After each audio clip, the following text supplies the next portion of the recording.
अस्सलाम वालेकुम नाज़रीन, साइट में भलीकार आऊं सागर नाजिया मीर। नाज़रीन, पार्लियामेंट जो गॾियल इजलास थियो आहे, ओपोजिशन जे हुल हंगामे में इन इजलास में केतिराई बिल बि मंज़ूर किया विया ऐं अॼोके इजलास दौरान साने गुल प्लाज़ा जेको सानो थियो आहे कराची अंदर, उन हवाले सां ओपोजिशन ऐं हुकूमत गॾियल हिकिड़ी रिथ बि मंज़ूर कई आहे। उन खां सवाइ ओपोजिशन पंहिंजे ख़दशनि जो इज़हार बि कयो आहे गाज़ा पीस बोर्ड में पाकिस्तान जी शमूलियत ते। उन हवाले सां नाज़रीन ऐवान अंदर ॻाल्हाईंदे मौलाना फज़ल रहमान जो इहो चवणु हो त ही जेका समूरी प्रैक्टिस थी आहे, वज़ीर आज़म साहब न त इन में काबीना खे एतमाद में वरितो आहे, न ई पार्लियामेंट खे ज़रूरत सम्झी वई त उनखे एतमाद में वरितो वञे। कुझु अहिड़ो ई इज़हार नाज़रीन सेनेट अंदर ओपोजिशन लीडर अल्लामा राजा नासिर अब्बास साहब कयो आहे। उनजो चवणु आहे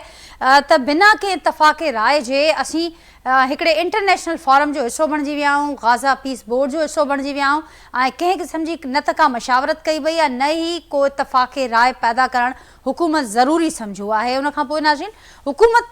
दिफ़ाई पोजीशन में असांखे नज़र आई ऐं हुकूमती वज़ीरनि जा बयान बि साम्हूं आया त मुल्क जी ख़ुदि मुख़्तारीअ ते, क़ौमी सलामतीअ ते या जेके अहिड़ा मामला जेके मुल्क जे जिन सां मुल्क जो मुफ़ाद लाॻापियल आहे, मुल्क जो जी सलामती जा इशूज़ हुजनि, उन ते कंहिंखां कंहिं क़िस्म जी डिक्टेशन वठण जी का ज़रूरत हुकूमत नथी सम्झे ऐं ही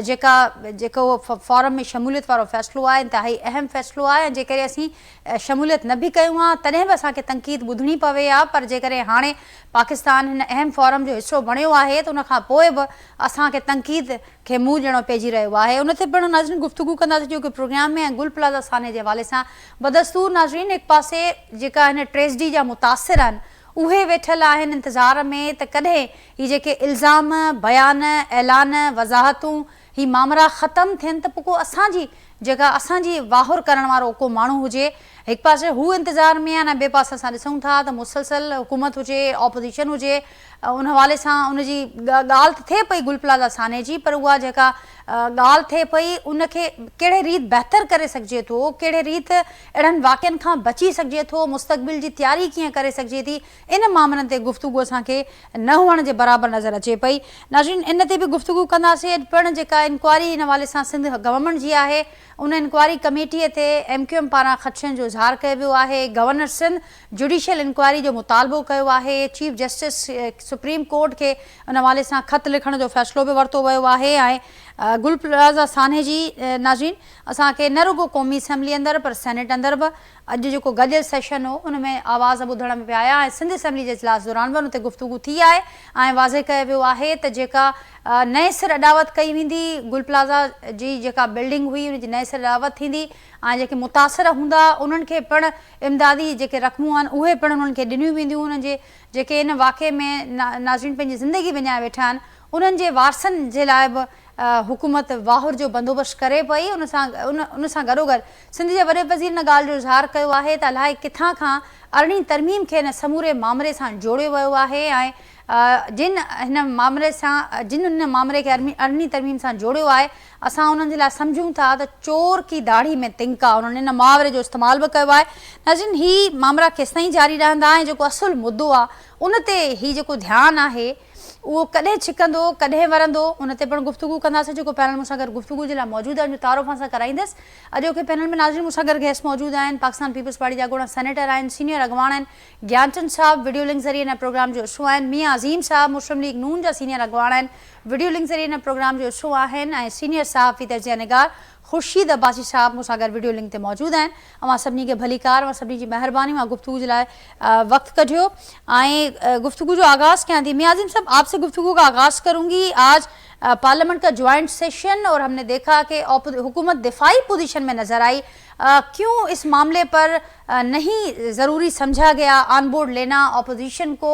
आपके इत्तेहादी भी ये बातें करते दिखाई दिए और ऑपोजिशन के सख्त तहफ़्फ़ुज़ात थे कि अगर हुकूमत इस मामले पर इत्तफ़ाक़े राय पैदा कर लेती तो बहुत अच्छा हो जाता। मुझे याद है कि माजी में भी जब मुस्लिम लीग नून ऑपोजिशन में थी या पाकिस्तान पीपल्स पार्टी, यहाँ पर ज्ञानचंद साहब भी मेरे साथ मौजूद हैं, जब आप लोग ऑपोजिशन में होते थे तो ऐसी सदाएं हम सुनते रहते थे कि ऑन बोर्ड नहीं लिया जा रहा, बहुत अहम मुल्की मामलात में और उनकी ज़रूरत महसूस की जा रही थी। तो इस वक्त गाज़ा पीस बोर्ड एक बहुत अहम एक मामला, एक बड़ी अहम इंटरनेशनल डेवलपमेंट, लेकिन उसमें नहीं लिया जाना किसी को ऑन बोर्ड या कोई कंसेंसस डेवलप करना, क्या कहेंगे आप इस हवाले से?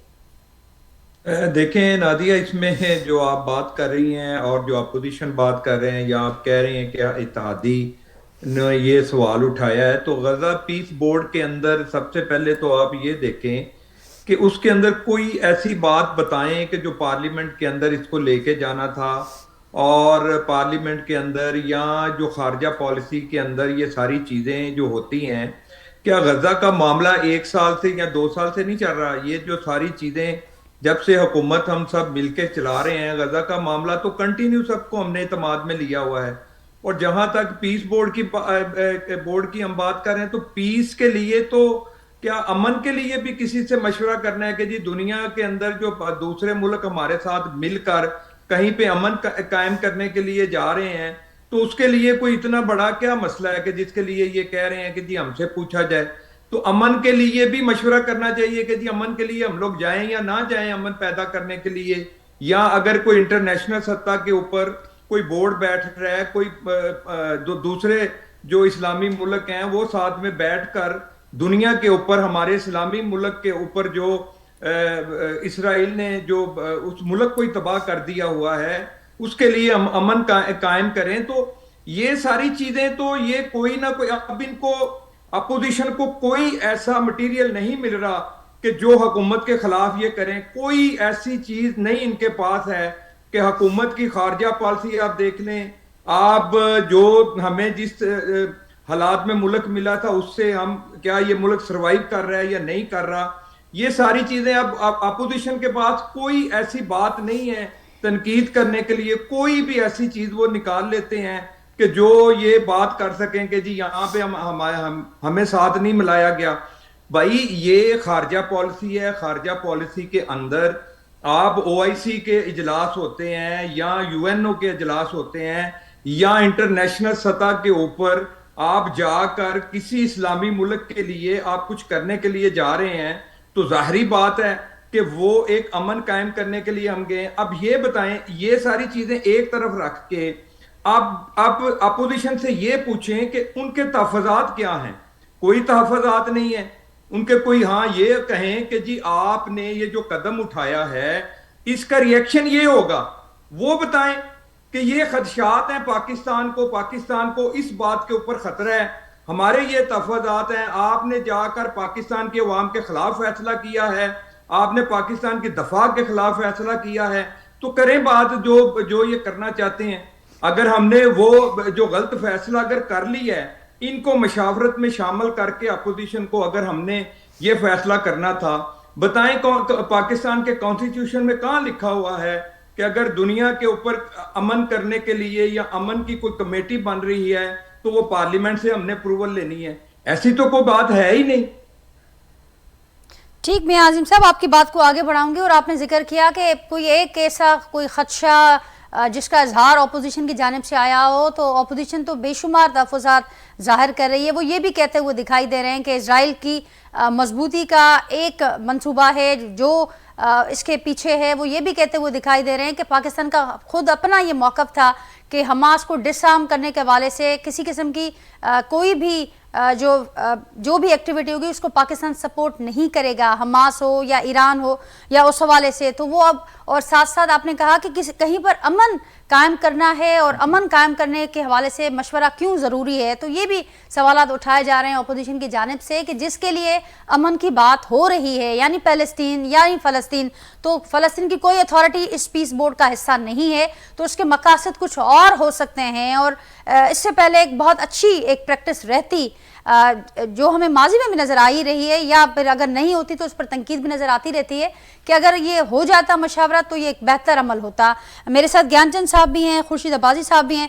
ज्ञानचंद साहब, अवां छा राय रखो था, अवां भी अहिड़ी राय रखो था जेका मियां आज़िम साहब चवनि था त किथे अमन कायम करणो आहे ऐं ख़ारजी जेके मामला आहिनि उन जे लाइ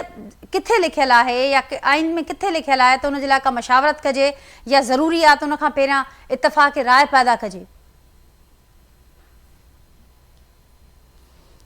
जी ज्ञानचंद साहब, मुझे आवाज़ मां थी पहुचे पियो।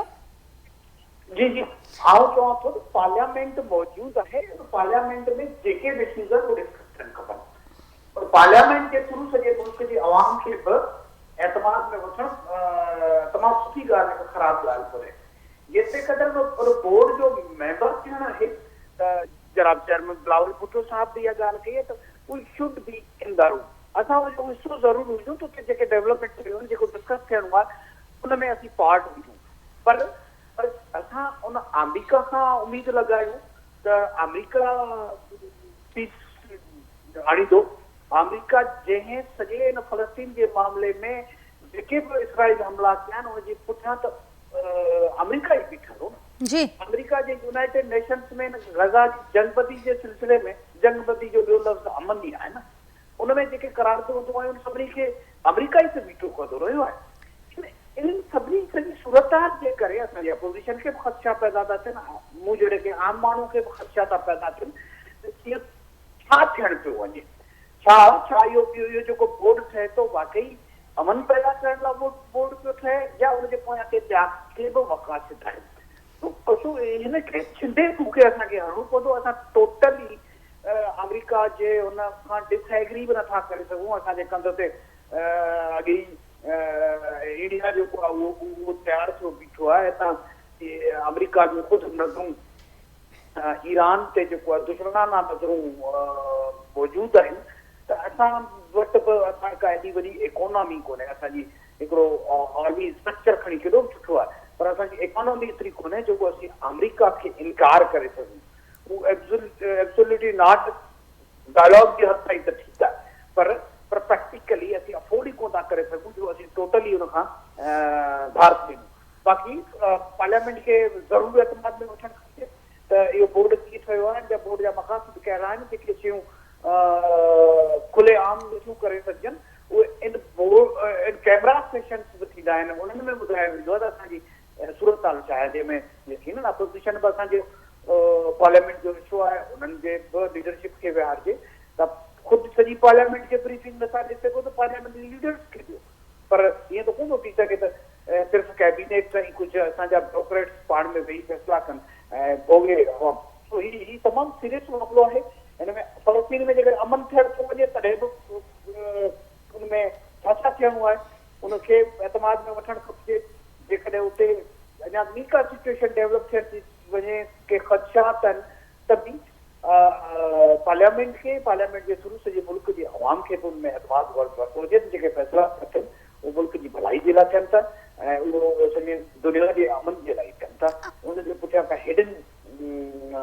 एजेंडा कोन्हे, उनजे पुठियां का हिडन एजेंडा कोन्हे ऐं इहो परसेप्शन न पैदा थिए, उनखे क्लियर करण लाइ, इम्प्रूव करण जे लाइ ज़रूरी आहे, जीअं मां चयो त न रुगो पार्लियामेंट खे पर मुल्क जे अवाम खे बि एतमाद में वरितो वञे ऐं उनजा मुख़्तलिफ़ तरीक़ा बि मां ॻणाया। ख़ुर्शीद अब्बासी साहिबु, अवां बि मौजूदु आहियो ऐं ज़ाहिर आहे मां माज़ी जो ज़िक्र कयो जंहिंमें जॾहिं ही जेके हिन वक़्तु हुकूमत में आहिनि उहे पार्टियूं अपोज़िशन में हूं, तॾहिं बि इहा आवाज़ असां ॿुधासीं त असांखे ऑन बोर्ड अहम मामलनि में न पियो वरितो वञे। मियां साहिब जो मौक़े बामूद हो जेका ॻाल्हि कनि पिया त उनजी किथे आइन में लिखियल त कोन्हे इन शइ जो, पर ही हुकूमत एतिरो त ज़रूरु चवंदी आई आहे, सभु चवंदा आया आहिनि, सभु सियासी पार्टियूं, त पार्लियामेंट सुप्रीम आहे। पर ही जेको मामिलो नज़र अचे पियो हिन में त पार्लियामेंट खे बिल्कुलु बाईपास कयो पियो आहे ॼण त। तो हर हुकूमत जो पंहिंजूं पैरामीटर्स थियूं ऐं शुरूआत में जॾहिं हीअ हुकूमत ठही त शीरो शकर हुया पाण में ऐं हर शइ अॻिते इख़्तिलाफ़ थियनि था, त ज़ाहिर आहे कि अपोज़िशन जूं पंहिंजूं तरजीहातूं जूं जेके हुकूमत जी बेंच ते वेठा आहिनि उन जा पंहिंजा टारगेट हूंदा आहिनि। इहे शयूं त शुरू खां वठी नज़र अचनि थियूं, पर जेसीं अमन फ़ौज जो मामिलो आहे त ॾिसो अमन फ़ौज उते वेंदी आहे, उते छा ईंदी आहे, उहा न्यूट्रल हूंदी आहे ऐं ॿिन्ही तरफ़नि में जेके घटितायूं हूंदियूं या जेके झेड़े जे हवाले सां जेके मामला हूंदा उन में न्यूट्रल थी हिसो वठंदी आहे, उमेद हूंदी आहे। पर हाणे जेके उनजी बैंक ते जेका सियासत आहे या अमेरिका बादशाह जेको इमरान आहे या उनजी पंहिंजी पॉलिसी आहे, उनजो असरु त हूंदो। जेको ऑर्गेनाइज़ करे थो इन फ़ौज खे ऐं इन्हनि अमन फ़ौज जे नाले सां जेको कुझु थिए थो, ऑर्गेनाइज़ करण वारो त अमेरिका आहे, पैसो सॼो हुनजो लॻे थो। त इहे जेके शयूं आहिनि इहे पंहिंजी जाइ ते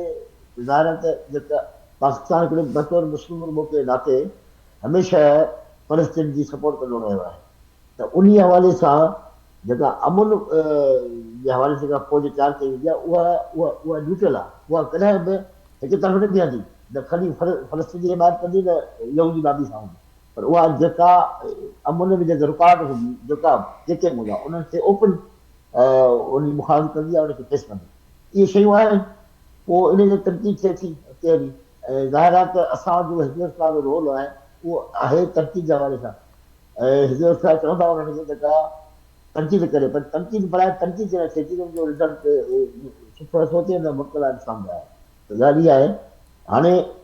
ॻाल्हि आहे त जेके इक़्तिदार जी में वेठा आहिनि या जेके इतिहादी बणिजी हुकूमतूं ठाहिनि था वरी इख़्तिलाफ़ जा शिकार थियनि था त उन जा के सबब त आहिनि थियनि था पर हाणे ॻाल्हि इहा आहे त इन सतह ते इहे कंहिंखे मथो इल्ज़ाम हणी सघे ॻाल्हि इहा आहे ठीक ऐं बस साहब उन खां सवाइ जेको ॿी हिकिड़ो मामिलो असांखे नज़र अचे पियो गुल प्लाज़ा वारो मामिलो आहे हिकु पासे जीअं मूं ज़िक्र कयो पंहिंजे इंट्रो में बि त हिकु पासे त उहे मुतासिर आहिनि जेके वाहुर जे इंतज़ार में आहिनि त हिकु हक़ीक़ी वाहुर थिए ऐं न रुगो हिन सान्हे जे मुतासिरनि जे लाइ पर अॻियां अहिड़ा वाक़िया न थियनि उनजी का बहितर रिथाबंदी असांखे नज़र अचे ऐं ॿिए पासे इन हवाले सां जंहिंखे हुक्मरान नालो ॾियनि पिया त सियासत जेका थिए पई उहा किथे दंग थींदे ॾिसो पिया अॼु बि असां ॾिठोसीं जेका हुकूमत जी इंक्वायरी कमीशन आहे उनखे MQM रद्द कयो आहे जुडिशियल इंक्वायरी जा मुतालबा साम्हूं अचनि पिया ऐं अॼु हुकूमत सिंध सरकार बि वज़ाहत ॾिनी आहे हिन मामले ते ऐं ॼाणायो आहे त असीं नए सिर तामीर कंदासीं पर गॾो गॾु उन्हनि इहा ॻाल्हि अॼु बि वरजाई आहे त हीअ जेका थी आहे समूरी सियासत थिए पई ऐं अलाए किथां अरिड़हीं तरमीम सां हिन मामले खे जोड़ियो वियो आहे बिल्कुलु सही आहे ऐं बिल्कुलु सियासत नज़र अचे पई आम माण्हू जेको आहे उहो बि इन ते सियासत करे थो हले ॻाल्हि इहा आहे त हिकिड़ो टेक्निकल मसइलो हो हिकिड़ी बिल्डिंग में बाहि लॻी आहे सभ खां पहिरियों त जेका यूनियन आहे उन ते तव्हां ज़िमेदार ठाहियो उन्हनि जो कहिड़ो किरदारु उन्हनि छा कयो उन्हनि कहिड़ा इंतज़ाम कया चवंदा हेतिरा दरवाज़ा हुआ जेके सभु बंदि हुया सिर्फ़ु 2 दरवाज़ा खुलियल आहे ईअं छो जेका पब्लिक जी जॻह आहे जिते डेली वॾी तइदाद में माण्हू अचनि था ख़रीदारी कनि था ॿार बि आहिनि हुन में औरतूं बि आहिनि अच्छा ॿी ॻाल्हि त ईअं अचानक एॾी बाहि कंहिं बिल्डिंग खे मकोड़े वञे इहो हिकिड़ो वॾो सुवालु आहे त हिनखे तहक़ीक़ात थियणु खपे अच्छा ऐं हिन शहर में तव्हांखे ख़बर आहे त हिते जेके बि हिनखे सॼियूं कॉलोनियूं ठहियूं आहिनि या जेके प्लाज़ाऊं ठहियूं आहिनि उते ख़ुदि उहे बिल्डर्स कब्ज़ो कराईंदा आहिनि जुगियूं ठाराए रहंदा आहिनि माण्हुनि ते पर जुगियुनि वारा चवंदा भई असांजो कब्ज़ो पको आहे हेॾा वेठा आहियूं असां उहो तव्हांखे ख़बर आहे राति राति में ॿाहिरि लॻी वेंदी आहे ऐं उहे जुगियूं सड़ी वेंदियूं आहिनि सुबुह 2 ॾींहंनि 3 ॾींहंनि खां पोइ उहे बाद तमीरी कम शुरू थींदो आहे इहो त कराची जी हिकिड़ी पुराणी प्रैक्टिस आहे ऐं बाज़ार तव्हांजो वाक़ियो तव्हांजे साम्हूं आहे ऐं केमिकल्स जे बारे में जेको ख़बर पई त इहो अहिड़ो केमिकल आहे जेको चंद मिंटनि में जेको आहे उनजे इमारत जे ज़रिए वठी वञे हाणे इहा ॻाल्हि तहक़ीक़ात तलब आहे हाणे ॻाल्हि इहा आहे त जेको बिल्डिंग में जेको कुझु थियो आहे तंहिं ते यूनियन वारनि खे पुछणु खपे ॿी ॻाल्हि त इन जो तहक़ीक़ात थियणु खपे या बाहि लॻी कीअं एॾी तेज़ी सां कीअं वधी ऐं इन पोयां केरु आहे इहा ॻाल्हि थियणु खपे पर ॻाल्हि आहे त हाणे सियासत त कीअं थी वई आहे जो गवर्नमेंट सिंध गवर्नमेंट जी ॿी कंटेन थी सघे थी पर ॻाल्हि आहे त हीउ मामिलो जेको आहे बाहि वारो टोटल टेक्निकल आहे हिते सियासत न थिए त बहितर आहे ऐं हिनखे उन हिसाब थियो ऐं असांखे हिन वक़्तु केतिरियूं कराची जी इमारतूं आहिनि जिथे तव्हां ॾिसंदो त ख़ुदा न ख़र्च कॾहिं को बाक़ी थिए थो राइशी इलाइक़ो जेके बिल्डिंग आहे उते पार्लियामेंट जी गाॾी नथी वञी सघनि था न हुनजो को इंतज़ाम थियल आहे न कॾहिं बिल्डर्स खां कंहिं पुछो त भई तव्हां जेका बिल्डिंग ठाहियो था त हुन में तव्हां छा छा इंतज़ामात कया आहिनि सुभाणे इमरजेंसी थी वञे को पुछण वारो कोन्हे इहा त करप्शन आहे हिन मुल्क या शहर में त माण्हू पैसा ॾेई पंहिंजा कमु कढी था वञनि पर ॻाल्हि आहे त अवाम जे मफ़ाद जेके शयूं आहिनि उन्हनि ते तवजो ॾियणु खपे उन ते न ॾिनो वियो आहे ठीकु आहे बसि सभु अॻियां वधण खां अॻु अॼु CM साहिब जॾहिं ॻाल्हायो हुन ते त उन्हनि इहा बि ॻाल्हि कई त जेकॾहिं मुंहिंजी बि का ग़लती निकिरे त मूंखे बि सज़ा ॾियो त पोइ हाणे ज़िमेवारी खेते विझे इन मां ज़ाहिर त इहो थिए थो त ॼण CM साहिब न पिया सम्झनि त उन्हनि जे मथां बि का ज़िमेवारी आयत थिए थी हिन समूरे मामले जी न छो नथी थिए बिल्कुलु थिए थी बुनियादी ज़िमेदारी गवर्नमेंट जी आहे हाणे गवर्नमेंट ते बि उन ते अलॻि थी थिए या ॻाल्हाए थी या जवाब ॾिए थी या जवाब न थिए तॾहिं को वाक़ियो थी थो वञे ऐं वाक़ियो बि एॾे वॾे पैमाने ते जंहिंमें एॾा माण्हू जेके बेगुनाह खणी वञनि ख़ाली टेक्निकल फॉल्ट जे करे या नथी नाड़ी जे करे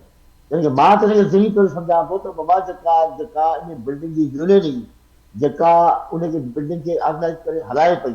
जंहिंखे ख़बर हुई त यूनियन वारनि खे त भई डेली हेतिरे माण्हू पिया अचनि था ऐं तॾहिं बि को वाक़ियो ख़ुदा खां थी सघे थो त उनजा इंतज़ामात तॾहिं थियणु खपंदा उहे आहिनि कोन उनखे ॻाल्हाए करे कोन थो त हाणे इहे जेके शयूं आहिनि इन्हनि ते बिल्कुलु मां सम्झां थो शहर में ॿियूं बि इमारतूं आहिनि जीअं हाणे चयो केतिरियूं राष्ट्रीय इमारतूं आहिनि जिते फायर ब्रिगेड गाॾी वञी कोन सघे अॼु जवाब केरु हूंदो ज़ाहिर ठीक आहे त गवर्नमेंट जा इदारा ई हिनजी इजाज़त ॾियनि था कंहिं बि तनवीर जे लाइ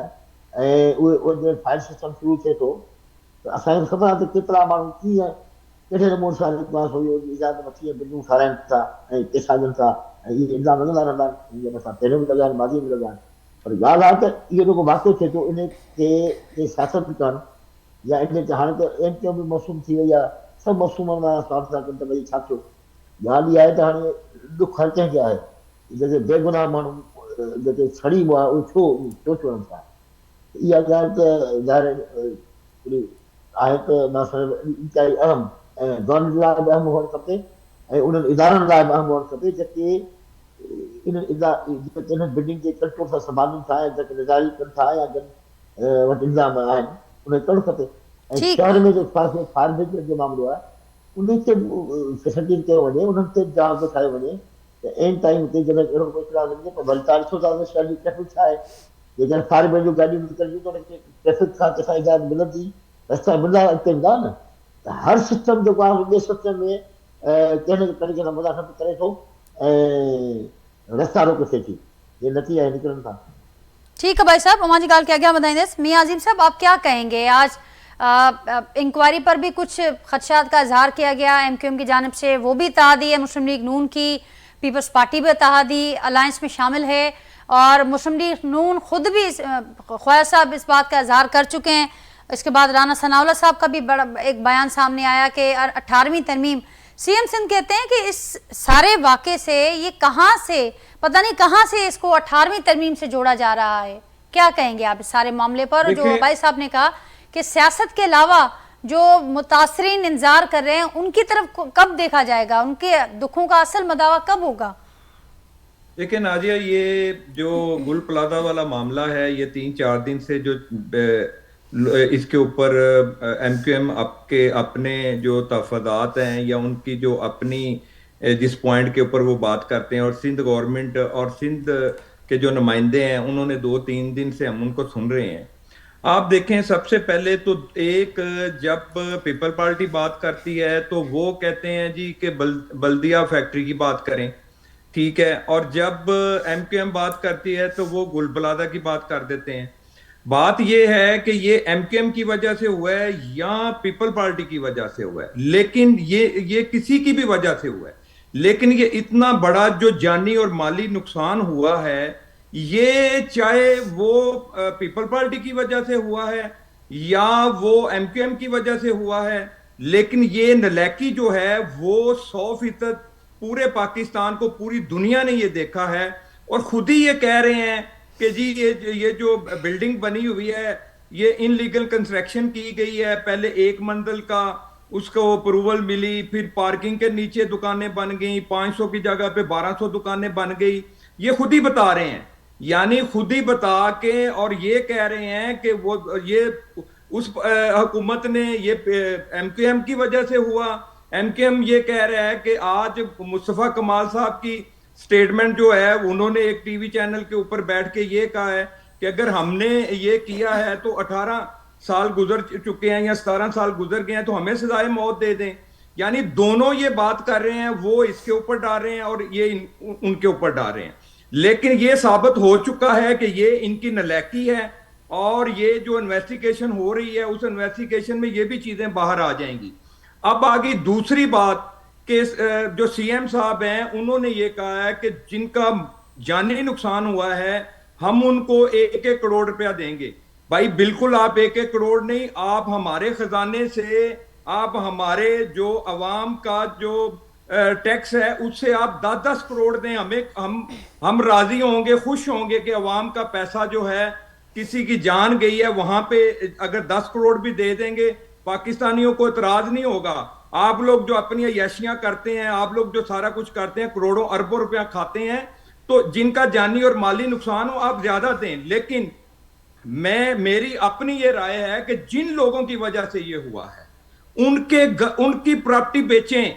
उनकी इंक्वायरी करें उनकी जो घर बार जायदादें हैं उनके बैंक बैलेंस वो सब कुछ निकाल के इन लोगों को दें जिनका जानी और माली नुकसान हुआ है, और इन लोगों को जिनकी दुकानें जो जल गई हैं, जो अब उनका बिजनेस खत्म हो चुका है, उनको इस तरह की लीगल एक बिल्डिंग बना के एक एक दुकान दें, तो फिर हम समझेंगे कि ये अवाम के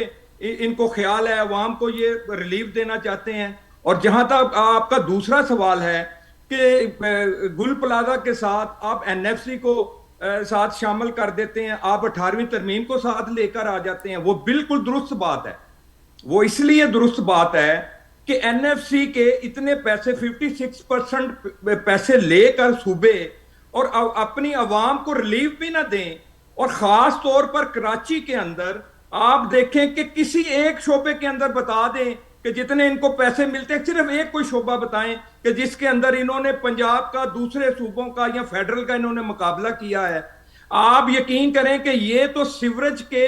जो होल हैं, मैंने आपके पिछले भी एक प्रोग्राम में कहा कि ये उनके होल के ढक्कन नहीं ये लगा सकते, ये ट्रैफिक का निजाम नहीं ठीक कर रहे। और आप ये, और फिर आप ये देख लें कि पूरे पाकिस्तान के अंदर हर एक की जुबान के ऊपर ये बात मौजूद है, जो सिंध के अंदर जो करप्शन हो रही है, और कई दहाइयों से, ये नहीं है कि अब की बात है या इस वक्त ये हमारे साथ शामिल हैं, ये बात नहीं है कि एमक्यूएम हमारे साथ शामिल है या पीपल पार्टी हमारे साथ शामिल है, या हम मिलके हुकूमत कर रहे हैं। हम मिलके हुकूमत अवाम के लिए कर रहे हैं, अवाम को रिलीफ देने के लिए कर रहे हैं, चाहे हमारे कोई साथ है, चाहे कोई अपोजिशन में बैठा हुआ है, हम सब ने अवाम के भी पास जाना है और खुदा के पास भी जाना है। तो हमारी ये गुजारिश है कि इस वक्त सियासत जिन लोगों के घरों में उनके माँ और उनकी बेटियां जाके देखें, जिनके बाप जिनके बेटे दुनिया से गए हैं, और कई की फैमिली, छोटे बच्चे जो शॉपिंग करने के लिए आए हुए थे वो गए हैं इस दुनिया से, और हम लोग सियासत कर रहे हैं। ठीक, मियाज़िम साहब जवाब ले लेते हैं ज्ञानचंद साहब से। ज्ञानचंद साहब छा चवंदो जेके पॉइंट्स उथारा पिया वञनि सिंध सरकार पारां त सियासत थिए पई इन मामले ते, मियाज़िम साहब चवनि था त सियासत ॿियनि खे इन मामलनि ते या अहिड़नि मामलनि ते सियासत करण जो मौक़ो ख़ुदि सरकार ॾिनो आहे। सिंध सरकार पंहिंजी कारकर्दगी न ॾेखारे अहिड़ो जवाज़ ॾिए पई त जंहिंखे अहिड़नि वाक़िअनि खे अरिड़हीं तरमीम सां जोड़ियो वञे, एनएमसी सां जोड़ियो वञे, या इन मामलनि ते सियासत ते छा चवंदो आहे? ॾिसो, ॿाहिरि यकीनी असांजे सिंध जे कैपिटल में लॻी आहे, असां सिंध जा माण्हू उनमें पंहिंजी जान विञाए वेठा आहिनि, नुक़सानु सिंध जो थियो आहे। जेकॾहिं उन्हनि खे कंपनसेशन लाइ सिंध गवर्नमेंट घणो कयो या थोरो कयो, जेके ऐलानात कया आहिनि उहे बि सिंध ई कया आहिनि। ही जेके ॿाहिरि वेही करप्शन जा इल्ज़ाम वेठा लॻाइनि, ही जेके असांजा जेके आस्तीन जा सांप आहिनि एमक्यूएम वारा, उहे जेके उते वेही सॼो बिल्डिंग उन्हनि जे वक़्त में ठही आहे, लेकिन उनमें के पैरामीटर्स न रखिया विया त उनजी रेस्पॉन्सिबिलिटी उन्हनि तरफ़ वञे थी। सिंध गवर्नमेंट जे कॾहिं उन्हनि जूं फायर ब्रिगेड वारियूं गाॾियूं तालीमी न पहुचियूं हुजनि, सिंध गवर्नमेंट जेके कंहिं यूनियन जेका आहे उन बिल्डिंग जी उन कॾहिं कंप्लेंट्स कयूं हुजनि, उनजे हिकिड़े दुकानदार जे कॾहिं इहे जेके ॿाहिरि खे कंट्रोल करण में जेके हालात था रखनि, फायर एक्सटिंग्विशर्स जेके रखिया वेंदा आहिनि उहे रखियल हुआ न हुआ, इहो दरवाज़ा बंदि, हिकिड़ा टेक्निकल इशूज़ आहिनि जंहिं ते इंक्वायरी वेठी आहे। उहा इंक्वायरी जेके बि फाइंडिंग्स ॾे, ऑल ऑफ सडन इहो कोन थो थी सघे ही सिंध गवर्नमेंट जी ज़िम्मेवारी आहे। असली एमक्यूएम ते उहा ज़िम्मेवारी था विझूं जेके उन्हनि आउट ऑफ टर्न उन्हनि रियायतूं वरितियूं, उन्हनि खे बिल्डिंग ठाहियूं, आया उन्हनि पैरामीटर्स जेके इंजीनियरिंग पैरामीटर्स आहिनि उहे पूरा कया न कया, तो इहे क्वेश्चन्स आहिनि। पर बजाए इनजे तव्हां उन्हनि ते सलाह ॾियो कि ओपन माइंडेडली चयो आहे जेके असांजा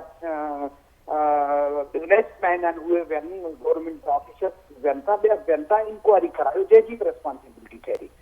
छा हिन वक़्त में ॿियूं अहिड़ियूं खोड़ सॼियूं बिल्डिंग्स आहिनि जेके जिनजी बि इहा ख़स्ता हाल आहे, उन्हनि में कंहिं टाइम ते आग लॻी सघे, जेके टाइम किरी सघनि थियूं, उन्हनि खे नोटिस मिलंदा उन्हनि नथा वञनि, उहे माण्हू उहे बिल्डिंग्स ख़ाली नथा कनि। छा जेकॾहिं उनखे ज़बरदस्ती ख़ाली करायो वञे त ही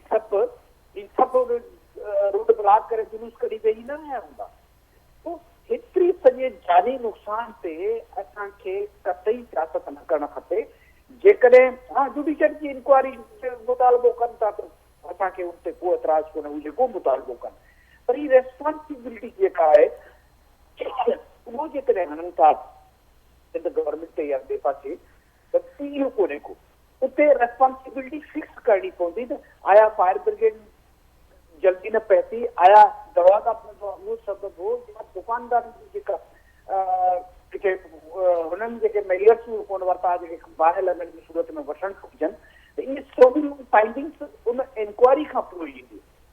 त हिन वक़्त में सिंध गवर्नमेंट छा थी करे सघे? सिंध गवर्नमेंट इहो ई करे सघे थी जेको नुक़सानु थियो आहे ख़ासि तौर ते जानी नुक़सान खे त को वधाउ कोन्हे, जिन जा पहिरां विया हलिया उहे मोटी कोन था सघनि, पर उन्हनि खे थोरो घणो कंपनसेट करे उन्हनि जे दुखनि सुखनि में का सनत पैदा करे सघे त उहा कजे गवर्नमेंट। ठीक, पर उन खां सवाइ ज्ञानचंद साहब जेको पूरे हाणे ज़ाहिरा जी अवां ज़िक्र कयो त कराची जे हवाले सां जेका सूरत हाल साम्हूं आई आहे इन वाक़े खां पोइ स्पेशली ऐं नज़र अचे पियो त हिफ़ाज़ती जेको निज़ाम आहे उहो किथे बीठल आहे ऐं उनखे कीअं ठीकु करण जी ज़रूरत आहे, उहे बि ज़ाहिरा इशारा मिलनि था। त हाणे उन हवाले सां कहिड़ी रिथाबंदी नज़र ईंदी? मां ख़ुर्शीद भाई साहब ॾे वेंदमि। भाई साहब, अव्हांखे यादि हूंदो त गुज़िरियल ॾींहुं इस्लामाबाद जे हवाले सां हिकिड़ी रिपोर्ट साम्हूं आई जंहिंमें ॼाणायो वियो त इस्लामाबाद जो जेको पंहिंजो कैपिटल एमरजेंसी सर्विस आहे उनजी हालत, उन जेके हालत आहे उहा पंहिंजी ख़राबु आहे ऐं उते जेको ॼाणाए पियो वञे त अमलो हुजे या जेको इंफ्रास्ट्रक्चर हुजे, मशीनूं हुजनि, उहे सभु जेको घुर्बल तादाद आहे उनखां तमामु घटि आहिनि। ऐं गॾोगॾु इहो बि ॼाणायो वियो त जेके रावलपिंडीअ जूं 151 खां वधीक इमारतूं आहिनि जंहिंमां रुगो हिकिड़ी बिल्डिंग आहे जंहिंमें को सेफ्टीअ जो को सिस्टम मौजूदु आहे। हाणे हीअ हालत आहे कैपिटल जी। ऐं मियां अज़ीम साहब खे मां ॿुधो, ज्ञानचंद साहब खे ॿुधो, त हाणे इन में त को शक कोन्हे त हीअ जेको सेफ्टी जंहिंजी असां ॻाल्हि कयूं पिया निज़ाम हर हंधि उनजी हालत अहिड़ी ई आहे ऐं अहिड़ा वाक़िया असांखे बार बार यादि था ॾियाराइनि त असांखे तयारी पंहिंजी करणी आहे जंहिं पासे ॾांहुं कंहिंजो को ध्यानु न पियो नज़र अचे। मूंखे लॻे पियो त हिन वाक़े में जेका हिन वक़्तु जेके मामला नज़र अचनि पिया इन्हनि खां फारिग़ थियण खां पोइ के हुकूमती पार्टियूं या ऑपोजिशन जा माण्हू के हिन पासे ते ध्यानु ॾींदा त जेको मुल्क जो सेफ्टी जो निज़ाम आहे उहो किथे बीठल आहे, उनखे कीअं ठीकु करे सघिजे थो। हीउ वाक़ियो को टेस्ट केस साबित थींदो मूंखे लॻे पियो। न, पहिरीं ॻाल्हि त इहा आहे त ॾिसो कराची में जेका कंस्ट्रक्शन थिए थी या जेके मसइला आहिनि राइशी हिते यानी बिल्डर माफ़िया जेका आहे उन्हनि हिकिड़ो वॾी हिकिड़ो ॼाण थियाए छॾियो आहे हिते हाई राइज़ बिल्डिंग्स जो फ्लैट्स इहे हाणे इहे मामला जेके आहिनि सो उनखे इन खां पहिरीं गवर्नमेंट जो इदारनि खे जेके ज़िम्मेदार आहिनि उनखे परमिशन ॾियण खां पहिरियों इहो सोचणु ज़रूरी, तमामु ज़रूरी आहे त इन मामलनि खे जेको आहे सो उन अंदाज़ सां डील कयो वञे त जीअं उते रस्ते जी रुकावट न हुअणु खपे, उते इंतज़ामात हुअणु खपनि, उते इंसान रहनि था। जीअं मां तव्हां पहिरियों चयो त हाणे बि अहिड़ी एरियाज़ आहिनि जिते उहे बिल्डिंगूं ठहियूं उते जॾहिं ख़ुदा न ख़ासिता को वाक़ियो थिए थो अहिड़ो अबाहि जो उते फायर ब्रिगेड गाॾी अंदरि कोन थी दाख़िल थी सघे। त इन्हनि शयुनि खे त चेक करणु खपे न, इहे त सिधो गवर्नमेंट जी ज़िमेदारी न थियनि थियूं। पर ॻाल्हि इहा आहे त जेको हीउ वाक़ियो जेको थियो आहे इन में बिल्कुलु सियासत हाणे मुस्लिम लीग जी सियासत नज़र अचे पई त भई तव्हां सियासत कयो पर सियासत जे सियासी अंदाज़ सां इहे जेके वाक़िया इतफ़ाक़ी थियनि था या हादसाती जेके थियनि था त उन ते सियासत तरफ़ जेको बि ॻाल्हाए थो हर कोई ॻाल्हाए थो बाबा हीअ थियो, अरे भई ॻाल्हि आहे त जेकी जॻह ॿाहिरि लॻी आहे उहो हिकिड़ो अलॻि इशू आहे पंहिंजी जाइ ते उनखे उन तरीक़े सां इन लाइ बिल्कुलु असली ॻाल्हि तहक़ीक़ात थियणु खपे। पर अब्बास साहब हीअ रविश बि त पुराणी आई, को पहिरियों त कोन थियो आहे। कराची अंदरि के जेकॾहिं बरसाति वधीक थिए, ट्रैफिक जैम थिए, माण्हू को गटर में किरण जो को वाक़ियो थिए, के को हादसो थिए, का कुदरती आफ़त अचे, असीं हर भेरे ॿुधंदा आहियूं या त सिंध जे विरहाङे जी उन खां पोइ ॻाल्हि शुरू थी वेंदी आहे या वरी अरिड़हीं तरमीम जे ख़ात्मे जी ॻाल्हि। हीअ रविश त तमामु पुराणी आहे। न पुराणी आहे, रुकणु खपे न। ॾिसो जो आम माण्हू आहे उहो घटि में सोचे थो अच्छा हे हिननि खे खपे सस्ती शोहरत पंहिंजे हिसाब सां जेके सियासत कनि था। ॻाल्हि आहे त हाणे इन ते ॻाल्हि करणु खपे। कीअं अब्बास साहब अवां जी छा राय आहे, कीअं रोके सघिजे थो? ही रविश तमामु पुराणी आहे ऐं ज़ाहिर आहे उनजी जेके उन पुठियां जेका हिडन एजेंडा आहे उहा बि कंहिंखां ॻुझी न आहे हाणे, पर हिनखे रोके कीअं सघिजे थो? भई रोके रोकणु ॻाल्हि मथे चढ़ी वई आहे छो त हिते वॾे अरसे खां वठी इहा सियासत हले पई ऐं बराए नाम तंज़ीमूं ठाही वियूं आहिनि जेकी घिटियुनि ताईं मौजूदु आहिनि ऐं उन जा मुतालबा तमामु वॾा आहिनि। हाणे इहे जॾहिं इहे ॻाल्हियूं जॾहिं मीडिया ते अचनि थियूं त हर को माण्हू सोचे थो त आख़िर कराची जो इशू कहिड़ो आहे। लेकिन इहो आहे त जेकर ट्रैफिक तव्हां गाॾी हलायो त को बसां जो लॻे थो चए थो बाबा मां एक्चुअली कराची जो आहियां त मूंखे रस्ते में मां पहिरियों वञा, तूं अलाए किथे जो केरु आहीं। हाणे इन क़िस्म जो ट्रेंड ऐं ज़हनी जेका जेके असर थी आहे या जेका जनरल में गाॾियूं थी आहिनि इन कीअं तव्हां कीअं रोकींदव? त मां सम्झां हिन में रोकण जी ॻाल्हि बि कान्हे, हिन में जेसीं ताईं ख़ुदि महसूसु कंदा त भई तव्हांजी तबियत कहिड़ी हूंदी। हाणे जेकॾहिं इहो वाकियो थियो आहे त इन में तव्हां हुनखे ॾिसो त भई इहा बिल्डिंग कीअं सड़ी, छा थियो, इन जे पोयां कंहिंजो हथु आहे न आहे, केमिकल इस्तेमालु थियो आहे या मामूल जे मुताबिक़ बाहि लॻी आहे, उनखे तव्हां डील कयो, उन शयुनि खे ॾिसो। हाणे उहा आहे कोन, जेके बि ज़िमेदार आहिनि उहे ॻाल्हियूं उन थी ॿिए तरफ़ था वञनि, भई फलाण थी वियो, हीअं थी वियो, अरिड़हीं पंद्रहीं फलाण, इन्हनि शयुनि जो इन कहिड़ो तालुक आहे? हाणे तव्हां ॾिसो तव्हां मुस्लिम लीग जो मौक़ो तव्हां साम्हूं अची वियो, उहो सही था चवनि त भई हाणे ॻाल्हि इहा आहे त जेकॾहिं हर इन इशू ते जेकॾहिं गटर जो मामिलो आहे, पाणी ॾे थो रस्तनि ते, अच्छा जीअं तव्हां पिंडी जी ॻाल्हि कई, पिंडी जो बि हाल आहे, उन में गुंजान आबादियूं आहिनि, बिल्डिंगूं तमामु विझो, अलाह न करे उते बि अहिड़ो को वाक़ियो थियो त उते बि फायर ब्रिगेड गाॾियूं आसानी सां पहुची सघनि। इहे जेके मामला आहिनि उन्हनि खे सिंध गवर्नमेंट खे ख़ासि तौर ते उहे इदारा जेके परमिशन ॾियनि था बिल्डिंग ठाहिण जूं, उन्हनि खां घटि में इहो पुछा कनि त भई तव्हां जेकॾहिं का परमिशन ॾियो था त उनजी ॾिसो था त उहा बिल्डिंग कीअं थी ठहे, उते रस्ता कहिड़ा आहिनि, उते कीअं तफ़ जो निज़ाम छा आहे, या हाणे ॾिसो था अॼुकल्ह रोडनि ते इहे रखी बीठा आहिनि अॼुकल्ह इहे जेके गैस जा सिलेंडर भरनि था गाॾियुनि में, हालांकि इहो इंतिहाई ख़तरनाक आहे। हाणे सुभाणे ख़ुदा न ख़ासिता धमाको थिए थो, छा थींदो? पोइ माण्हू वरी गवर्नमेंट ते तंक़ीद कनि था, उन में थोरा हक़ जानब आहिनि त भई तव्हां इन्हनि शयुनि खे रोकियो, हर चौरंगी ते हर चंद कदमनि खां पोइ जेका गैस सिलेंडर रखी वेठो आहे, ऐं उन्हनि खे वरी इंटरव्यू करे पुछो त चइबो असां कंहिंसां ॾियूं था, असांखे चवण वारो कोन्हे। त इहे जेके शयूं आहिनि इहे इनखे डील करणो पवंदो ऐं सिंध हुकूमत खे खपे त ओपन इन हवाले सां कार्रवाई कनि, जेके बि बिल्डर आहिनि या जेके इमारतूं ठहियूं आहिनि उन हाणे पुछा करे सघिजे थी त भई तव्हां कहिड़े बुनियाद ते जेका परमिशन वरिती उते तव्हां छा कयो आहे। ठीक है भाई साहब, हिकिड़ो मिसाल इन वाक़े के बढ़ाइण घुर्जे। ठीक, मियां अज़ीम साहब, आपने ज्ञानचंद साहब को भी सुना, भाई साहब को भी सुना, और फिर मैंने ये भी जिक्र किया, ज़रूर आपके इल्म में भी आया होगा कि गुज़िश्ता रोज़ बताया गया, और ये जो सारी रिपोर्ट्स, क्योंकि अब ज़ाहिर है एक वाक़या होने के बाद अब मुल्क के दीगर हिस्सों से भी रिपोर्ट्स और मामला सामने आ रहे हैं कि खुद इस्लामाबाद के अंदर, जिसके लिए कराची के लिए कहा जा रहा है कि कराची को वफाक के हवाले किया जाए, खुद हम देख रहे हैं कि वहाँ पर जो कैपिटल इमरजेंसी सर्विस की हालात है वो बहुत मखदूश हैं। साथ साथ ये भी बताया गया कि जुड़वा शहर पिंडी के अंदर 151 से ज़्यादा इमारतें हैं जिनकी हालत बड़ी ख़राब है, सिर्फ उनमें से एक इमारत है जिसमें कोई सेफ्टी सिस्टम है। अब ये हालात हैं सर कैपिटल के, तो ये फिर कहाँ, ये फिर किस हद तक जस्टिफाइड होगा जो आप भी बात की, और गुज़िश्ता रोज़ ये भी कहा गया कि क्या फिर अगर ये जो बातें की जा रही हैं कि 18वीं तरमीम को रोल बैक किया जाए या दूसरे मामला किए जाएं, फिर क्या उनसे बेहतरी आ जाएगी? सर बेहतरी तो प्रॉपर मनसूबा बंदी और काम करने से आएगी, जिसकी तरफ किसी की तवज्जो नहीं है माजरत से। देखें, गुजारिश ये है कि सबसे पहले तो जो कराची और कैपिटल और रावलपिंडी और लाहौर, ये सारी चीजें आप इसको कराची के साथ नहीं मिलाना। कराची देखें, कराची जो है वो पाकिस्तान का सबसे बड़ा शहर है, और कराची जो है वो पाकिस्तान की हब है, और कराची, अगर कराची के अंदर इस तरह का, कराची के ऊपर पूरी दुनिया की नजर है, कराची इंटरनेशनल शहर है। कराची के अंदर हम ये चाहते हैं, पंजाब में बैठकर हम ये चाहते हैं कि कराची पंजाब से भी ज्यादा तरक्की करे, सिंध पंजाब से भी ज्यादा तरक्की करे। अगर कराची के अंदर इस तरह के, क्योंकि वाहद एक कराची शहर है जिसके अंदर सबसे ज्यादा बिल्डिंग है। अब यहां पे ये बात नहीं है कि कराची के अंदर फायर ब्रिगेड के जो मामले हैं वो उस बिल्डिंग के अंदर, अगर हम ये कहें कि जी इस्लामाबाद के अंदर भी आप देख लें, पिंडी के अंदर भी देख लें, इस वजह से अगर कराची में कुछ हो गया तो फिर इसकी कोई बात नहीं है। नहीं, हम ये कराची का इसलिए जाता है मियां अज़ीम साहब क्योंकि वहां भी वाकयात होते रहे हैं पंजाब में, पूरे सूबों में, लेकिन कभी ये रविश नजर नहीं आई कि उनके लिए मुतालबात किए जाएं कि इस हिस्से को वफाक के हवाले कर दिया जाए, या यहाँ पर ये जो कुछ खराब हुआ वो 18वीं तरमीम की वजह से हुआ, ऐसा सिर्फ सिंध के अंदर देखने में आया है। मुझे ये बताएं कि बल्दिया फैक्ट्री के ऊपर जो आग लगी थी, 250 से 300 मजदूर और वहां पे काम करने वाले जल गए जी, और यहाँ पे जो गुल प्लाजा के अंदर आग लगी, यहाँ पे दो चीजें हैं। एक चीज तो ये है कि क्या ये बिल्डिंग जो है वो लीगल तरीके से बनी है या नहीं बनी।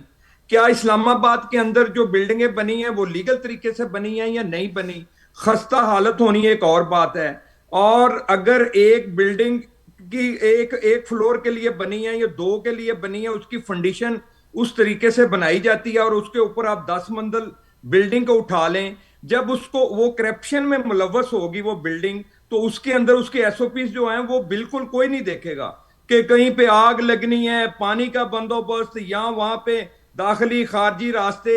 हम ये कहते हैं कि आप अगर, और फिर उसके बाद देखें दो चीजें हैं। एक तो ये है कि आग लगी ही क्यों, और आग लगने के बाद जो गवर्नमेंट की जिम्मेदारी आती है कि उन्होंने लोगों की इमरजेंसी में जान कैसे बचानी थी, उनको रिलीफ कैसे देना था, इसके ऊपर तनकीद हो रही है। आप देखें कि 2 घंटे आग लगी रही है तो आग बुझाने वाला वहां पे कोई भी नहीं गया, और फिर ये फिर कहते क्या हैं जी कि छत के ऊपर गए हैं जी, वहां पे जंगले लगे हुए थे, वहां पे कोई ऊपर नहीं जा सका, नीचे जी 3-4 रास्ते थे वो बंद कर दिए गए हैं। तो भाई वहां पे ये जो सारी चीजें थी ये रोजमर्रा आप ये देख रहे हैं कि कराची शहर के अंदर एक प्लाजा के अंदर लोगों का, हजारों लोगों का आना जाना है सुबह से लेके शाम तक। तो वहां पे इंतजामिया कहां पे है, वहां पे गवर्नमेंट कहां पे है? आजिम साहब आप बजा फरमा रहे हैं और इसी पर यही बातें हो रही हैं कि असल जिन पर बात होनी चाहिए वो तो ये हमारे मुद्दे हैं। कारकर्दगी पर आपने करप्शन का जिक्र किया, आपने मनसूबाबंदी का जिक्र किया, या कहां पर कोताही हुई, लेकिन इस सारी डिबेट को छोड़कर जो बात होती है वो सिर्फ ये है कि या तो कराची को वफाक के हवाले कर दिया जाए या 18 तरमीम इसके पीछे। नहीं, कराची को वफाक के हवाले कर दिया जाए। 18वीं तरमीम बिल्कुल दुरुस्त बात है। 18वीं तरमीम जो अमेंडमेंट की गई थी उसके अंदर एनएफसी के जरिए जो इन सब सूबों को जो पैसे मिले हैं, सूबों को इसलिए पैसे मिले थे कि वो तरक्की करें, अवाम को रिलीफ दें, अवाम से जो टैक्स इकट्ठा करते हैं अवाम के ऊपर लगें। अगर अवाम के ऊपर लगने की बजाय हम अपनी जेबों में डाल के अपने घरों में चले जाएं, और चाहे कोई भी सूबा हो, आप देखें पंजाब के अंदर मरियम नवाज, आप देखें कल से जब से हमें ये पता चला है कि ये गुल प्लाजा के अंदर नलैकी गवर्नमेंट की है, और हमने पंजाब के अंदर ये देखा है कि पंजाब के अंदर जहां जहां भी ये सारी चीजें हैं, चाहे कोई गटर का मामला है, कोई इलेक्ट्रिक का मामला है या कोई और मामला है, हम सब केयरफुल होकर हम काम करना हमने शुरू कर दिया है। इसी तरह हम ये चाहते हैं कि हम ये कह रहे हैं कि इल्जामात नहीं है, अगर काम हर कोई काम करेगा तो काम नजर आएगा। हम ये कहते हैं तो मियां साहब ये तो वही काम क्या हो रहा है। ठीक मियां साहब ये तो वही फिर कारकर्दगी की बात हो गई ना। अगर आप पंजाब की तारीफें कर रहे हैं तो साथ साथ जाहिर है वहां भी सूबाई खुदमुख्तारी के बाद ये मामला आया ना। आप नादिया ये मुझे नहीं पता, आप तंजिया से कह रही हैं कि हम पंजाब की तारीफें कर रहे हैं। नहीं मियां साहब, मैं सिर्फ समझना चाह रही हूँ, आपने कहा नहीं, मेरा सिर्फ सवाल मुकम्मल होने दें, फिर आप जरूर समझाइएगा, फिर जवाब भी लेते हैं ज्ञानचंद साहब से। आपने ये फरमाया कि इसको 18वीं तरमीम से जोड़ना बिल्कुल जस्टिफाइड होगा। मैं समझना सिर्फ ये चाह रही हूँ कि ये जो सारे इश्यूज आपने बताया ये गवर्नेंस से रिलेटेड हैं, कारकर्दगी से रिलेटेड हैं। अब इस पर तो बात हो सकती है और जाहिर तनकीद भी हो सकती है, जो हुक्मरान है उनकी जिम्मेदारी भी है, और साथ साथ ये भी कहा जाता है, मिसाल दी जाती है कि पंजाब की कारकर्दगी की उससे मवाजना भी किया जाता है, जो कि एक हेल्दी बात है। लेकिन वहां भी जो तब्दीली या जो कारकर्दगी बेहतर हुई है वो तो 18वीं तरमीम के बाद ही। तो 18वीं तरमीम में मसला कहां से आ गया? मसला तो कारकर्दगी का हुआ। यहाँ पर तो ये बात हो रही है कि 18वीं तरमीम ढकोसला है, वो धोखा है, उसको खत्म करें, उसकी वजह से जो कुछ हुआ सब कुछ हुआ। ये तो फिर आप अपने मौकिफ की नफी कर रहे हैं पंजाब के अंदर। नहीं, देखें हम ये बात कर रहे हैं कि 18वीं तरमीम जो इस वक्त जो 25 अमेंडमेंट आई, फिर 26, फिर 27, अब एनएफसी अवार्ड जो 18वीं तरमीम के अंदर कोई अमेंडमेंट लेके आनी है, ये सारी चीजें तो कंटिन्यू पाकिस्तान के अंदर डिस्कस हो रही हैं। अच्छा, डिस्कस क्यों होती हैं, हाईलाइट क्यों होते हैं ये मामला? जब अवाम के पैसे अवाम के ऊपर नहीं लगते, जब वो पैसे अवाम की जेब से निकल के महदूद लोगों के पास चले जाते हैं। हम ये कहते हैं कि एज ए नून लीग नहीं, मैं एज ए पाकिस्तानी भी बात करना चाहता हूं कि हम ये चाहते हैं कि सिंध के अंदर जितना फंड पाकिस्तान को मिलता है, पंजाब को मिलता है, उतना ही सिंध को मिलता है। और सिंध के अंदर उस तरीके से काम नहीं हो रहा जिस तरीके से पंजाब में काम हो रहा है। आप देखें कि एक वक्त था कि लाहौर से लोग कराची जाके काम करते थे, लोग कराची को दुबई समझते थे। अब आप देखें, जब कराची वाले लाहौर में आते हैं तो वो लाहौर की मिसाल देते हैं कि लाहौर के अंदर आप सुथरा पंजाब भी ले लें, पंजाब के अंदर जिस तरीके से मरियम नवाज काम कर रही है, किसी एक शोबे में काम तो करें। हम तो ये ठीक, कह मैं रहे ऐसा पॉइंट टेकन, लेकिन कारकर्दगी एक अलग मामला है और 18वीं तरमीम का अलग मामला है। चले, मेरा सवाल, मेरा सिर्फ एक मिनट मुझे दें। मैं ये गुजारिश कर रहा हूं कि इस वक्त किसी भी सूबे के पास ये बहाना नहीं है कि हमारे पास पैसे नहीं है, हमें फंड नहीं मिलता। हमें अगर फंड हो तो हम ये अवाम के लिए करें, हम वो करें। सबके पास पैसे पड़े हुए हैं, काम करना नहीं आ रहा, काम करना नहीं आ रहा। ठीक, मियां साहब आपका पॉइंट आ गया। ज्ञानचंद साहब छा चवंदो आए ही जेका हू ॻाल्हि कनि पिया त सभिनी खे पैसा बि आहिनि, हर मामला ठीकु आहिनि, कम त हाणे हर कंहिंखे करिणो आहे। ऐं कंहिं दौर में इहो बि थींदो त के सुठा के हेल्दी कॉम्पिटिशन नज़र ईंदा त हिकु ॿियो सूबो छा पियो करे, असांजे सूबे में छा पियो थिए। हाणे उहो माहौल बि कोन्हे ऐं हीअ जेका ॻाल्हि थिए पई ऐं जंहिंजे करे बार बार जेको सिंध जे विरहांगे वारी ॻाल्हि हुजे या 18वीं तरमीम जे ख़ात्मे जी ॻाल्हि हुजे, उहा बार बार असांखे शायदि इन करे बि नज़र अचे थी जो ही वारा मामला जेके आहिनि कारकर्दगी सां रिलेटेड, इन्हनि ते कमु जोगो न पियो थिए, या अव्हांजी का मुख़्तलिफ़ राय आहे ज्ञानचंद साहब? ज्ञानचंद साहब जी, हिननि सभिनी खे आग त छॾे लॻी करे 18 तरमीम पास थी, वसीला सभु ही खणी ईंदा हा, पोइ चवनि था असां तरक़ी कई आहे। वसीलनि जी विरासत में गड़बड़ आहे ऐं जॾहिं उन्हनि खे थोरो ठीकु कयो वियो आहे। आप अगर उर्दू में करेंगे तो मुझे जरा समझ आ जाएगी। जी ज्ञानचंद साहब जेकर था उर्दू में ॻाल्हाईंदा। आग आपको, इन लोगों को आग तब लगी है जब 18वीं तरमीम पास हुई, जो हमारे वसाइल थे वो सूबों में डिस्ट्रीब्यूट होना शुरू हुए। पहले के फार्मूला और अब के फार्मूला से भी हम मुत्तफिक नहीं है। फिर पोर्ट सिटी है कराची, रोड शुरू होता है लाहौर से या इस्लामाबाद से, ये कौन सा लॉजिक है? और सिंध में आकर आपके पैसे खत्म हो जाते हैं, जो NHA को रोड बनाना है फेडरल गवर्नमेंट को करना है। फिर कराची का जो पानी का इश्यूज है, 4 का मनसूबा, उसमें जो इश्यूज है वो फेडरल गवर्नमेंट से। मैं इन सब मामला को छोड़कर कहता हूँ कि अब जो आग लगी है, ये हमारे सियासी जो कॉम्पिटिटर है इनको आग लगी है। बिलावल ने अपनी परफॉर्मेंस पे ब्रीफिंग दी है, वो मैं नहीं कहता कि आइडियल है, लेकिन आप उस पे फैक्ट फिगर से दिए है ना। उन्होंने कोई हवा में बात नहीं की है जिस तरह से हम बड़ी बड़ी भड़कियां मार रहे हैं। उन्होंने कहा कि ये फिगर से मेरे पास इतने पेशेंट्स आए, वो लाहौर से भी आए, खैबर पख्तूनख्वा से भी आए, बाकी पूरे मुल्क से आए, आउट ऑफ कंट्री भी आए। उनके फिगर को आप गलत कर साबित करो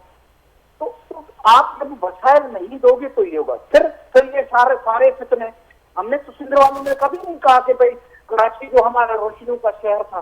कराची इतना पुरअमन शहर था, जहाँ पे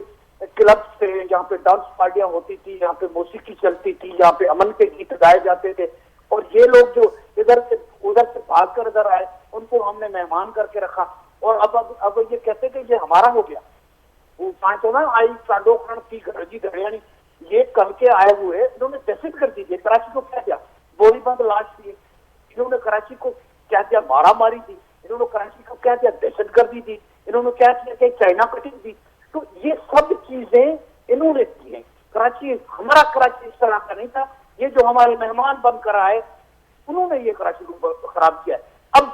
अब भी सिंध गवर्नमेंट ने ओपन ऑप्शन दिया है, आओ बैठो, जो भी वसाइल है, सिंध के वसाइल है, उन पे आप फेडरल गवर्नमेंट से भी वसाइल लेने में हमारी मदद करो। और करप्शन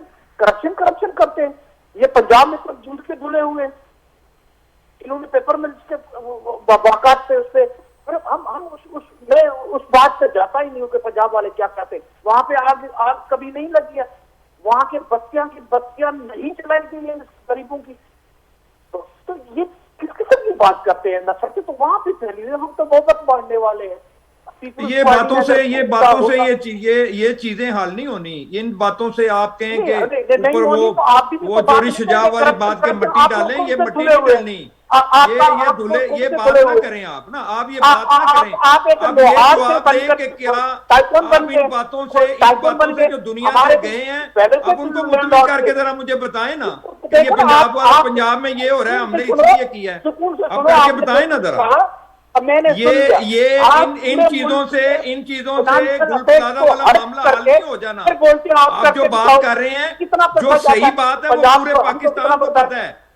पूरे तो पाकिस्तान को पता है क्या हो रहा है, आप उसमें लोग क्या कर रहे distribution हैं, आपने सबको कौन सी पता है, बनाई है? आपको सबको authority पता है। करने से क्या तकलीफ ये है? आपको बातें NFC करने award से क्या ये तकलीफ है? बातें आपको करने से पानी की विरासत कोई से क्या कोई फर्क तकलीफ नहीं है? पड़ना। आप लोगों आप को तो काम हर करें, चीज करप्शन से छोड़ें, आप काम लोगों करें। को तकलीफ है कि ये परफॉर्म क्यों करते हैं। बिलाल ने अपनी परफॉर्मेंस रिपोर्ट क्यों दी? आप भी मरियम साहबा को कहना अपनी परफॉर्मेंस रिपोर्ट दे, उनको फेडरल गवर्नमेंट से कितने पैसे वो मिले, सारी उनका revenue सारे कितना है। पाकिस्तान को तो हमारे नजर आ रहा है, पूरी दुनिया को नजर आ रहा है। बात करके ये आप हमारे आए ना, NGO आप वाले जरा नाराज आए, दोस्त हैं, तशरीफ लाएं वरना जरा लाहौर के सिंध अंदर। रेवेन्यू आप आए पंजाब के अंदर, आप हर पंजाब के चीज अंदर पे तशरीफ कंट्रोल लाएं, करके आपको फिर पता बोलते चले हो कि यहाँ ये पे क्या क्या है। हुआ। आप लोगों को ये जेब नहीं देता है कि आपकी गवर्नमेंट भी हमारे कंधों पे खड़ी है, पैसे भी नहीं देते हो। हमारे एक रोड जो है वो नहीं बन रहा है, मोटरवे, और बात करते हो भाई क्या क्या बात आप मोटरवे आप सिंध हाईवे, मुझे एक मिनट में आप रुके ना। ठीक, ये सब मेरे पास प्रोग्राम का वक्त खत्म हो रहा है, जाहिर है। आप की बात करते हैं, आपने क्या किया? आप मुझे ये बताएं, सिंध हाईवे आपने कितनी बनाई करने है? के लिए पैसे नहीं है। ओ भाई मेरे हमारे ये पास बातें करने से, कमाने ये के लिए बातें भी आते करने हैं, से इलाज आपकी करने के लिए कारकर्दगी भी नहीं आते हैं, पड़ेगी। गड़बड़ करने के लिए भी बातों आते से हैं। बात नहीं होती, सब काम लोग से को बात सवाल करें। आप ठीक। मुझे बताएं तो सही, आप लोगों ने क्या बात तो किया ये है ना, सिंध में किया अगर क्या? आपके पास प्रोफाइल है तो आपके लोग पंजाब से इधर क्यों आते हैं? खैबर पख्तूनख्वा के लोग इधर क्यों आते हैं? आपके हॉस्पिटल रुकी है तो वो लोग इधर क्यों आते हैं? कराची के भाई लोग वो बताओ, कराची आप- शहर हमारा है, ठीक, हमारा मियां साहब, आते हैं, कोई आप लोगों का है मियां कि साहब, आप कहते ज्ञान हैं से कि साहब आप लोग मोड़ वक्त इधर घटा है। भाई, अवैध साहब, ये वसीलन लोग जो यही तो बात है जो आप कर रहे हैं, यही बात गलत है, यही आपकी खैबर महदूद सोच पख्तूनख्वा से है। कितने आते हैं? आप इस सोच से बात करते ये हैं, तो आप लोग यहाँ आते क्यों हैं ना, आते हैं? उनको इलाज मिलता है तो भाई हमारा और कराची मजेदार हमारा बात है कि शहर है, हम हम मुफ्त वहाँ में पे इलाज देते हैं। अमन चाहते ना हैं, कोई कार्ड आप दिया चाहते हैं हुआ वहाँ पे है, ना अमन। कोई ठीक, अवैध साहब कुछ आखिर में चवंदो त वसीलनि जी ॻाल्हि जेका हिते थिए पई त हाणे ज़ाहिर आहे जिते वसीला हूंदा उते नज़र बि ईंदा ऐं जिते बाक़ी वसीलनि जी मसइलनि जेका वसीलनि वारी ॻाल्हि हिते थिए पई, छा चवंदो मां आख़िर में? न वसीले ॾिसो न ॻाल्हि इहा आहे त हाणे तव्हां मोटरवे ते चओ न, जी। मोटरवे जो पूरे पाकिस्तान में ॿिया विछाए छॾियो हिननि सिंधी रूल वारनि। 70 लख हाई में ठहियो, हाणे उन में जेको फंड जी घुरबड़ थी उन हिसाब किताब थियो, उन में केरु कोन इन्वॉल्व आहे ऐं इहो कंहिंजी ज़िमेदारी हुई। इहे जेके शयूं हाणे कराची जा मसइला तमामु पुराणा आहिनि, जीअं मां ॿुधायां पुराणियूं बिल्डिंगूं आहिनि,